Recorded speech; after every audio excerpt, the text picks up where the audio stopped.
llamada Rosa, interesada en la naturaleza.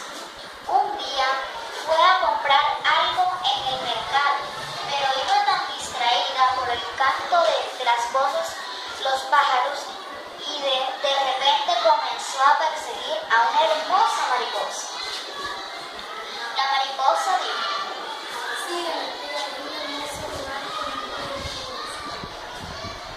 después fueron a un gran bosque mágico. Había una hermosa princesa y le dijo: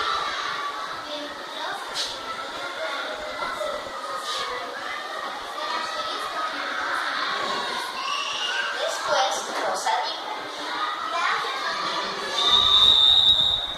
Después encontró un gran árbol que tenía una hermosa melodía.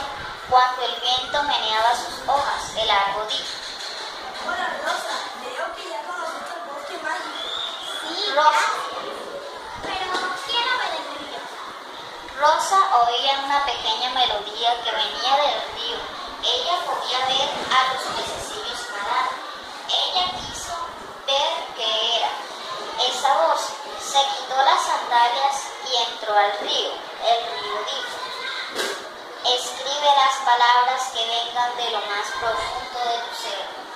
Y así fue que Rosa abrió los ojos y vio que estaba sentada en su pupitre del colegio. En la clase de español, la profesora, corrigiéndola, dijo: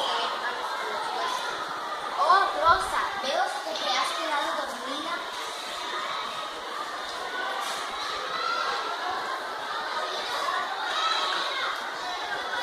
¿cómo es posible de que te hayas quedado dormida? Rosa dijo: